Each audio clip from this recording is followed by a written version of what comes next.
पिताजी के जाने के बाद लिखते हैं बच्चे, हमारे पिताजी स्वर्गवासी हो गए।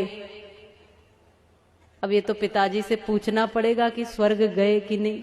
यदि वो स्वर्गवासी हुए और स्वर्ग इतना अच्छा होता है तो उन्होंने कभी आपको बुलाना नहीं चाहा कि आ जाओ भैया, वहां क्यों पड़े हो, ये बहुत अच्छी जगह है। कोई दूसरी दुनिया स्वर्ग नहीं है।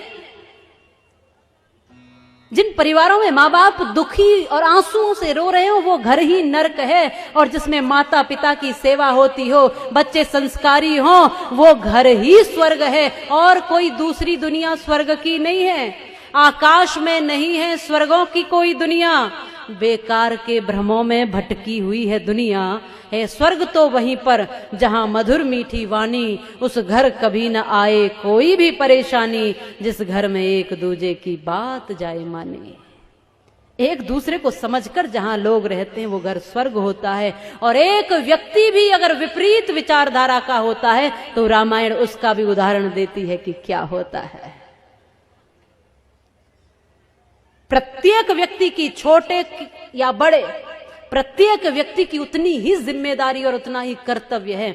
बच्चे अधिकार की बात करते हैं, अरे पिताजी की संपत्ति पर मेरा पूरा अधिकार है, लेकिन पिताजी के लिए कर्तव्य क्या बनता है, थोड़ा इसको भी सोच लें। और बड़े भी ऐसा करते हैं, अरे भाई पैदा किए हैं तो कौन सी बड़ी बात है, उनका भी एक जीवन है, वो भी एक स्वतंत्र सत्ता है ईश्वर की, वो भी एक वही तत्व है जो तुम है।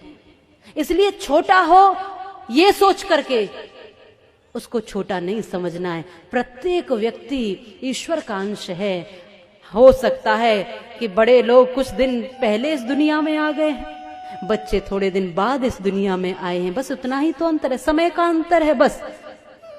क्योंकि बड़प्पन तो व्यक्ति के कर्म से होता है। जो छोटों को भी गले से लगा कर चले, जो छोटों को भी संभाल कर चले, जो छोटों को भी उनका कर्तव्य बताते हुए उनकी भावनाओं को समझते हुए चले, वो बड़ा है, चाहे फिर वो कोई भी हो। इसलिए हम सबको एक दूसरे की भावना से जुड़ करके अपना घर मंदिर बनाना है, अपना घर स्वर्ग बनाना है।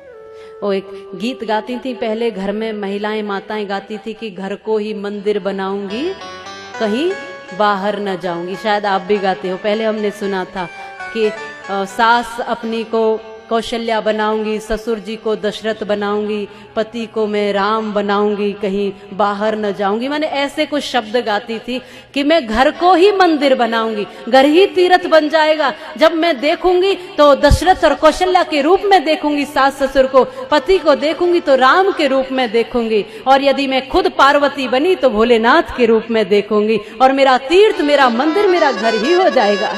फिर बाहर जाने की जरूरत क्या है मुझे, जब घर ऐसा हो जाए। ऐसा माताएं गाती थी। उनके सामान्य शब्दों में कितनी गहराई छुपी होती थी। आज हम घरों को नर्क बना रहे हैं। क्या बना रहे हैं?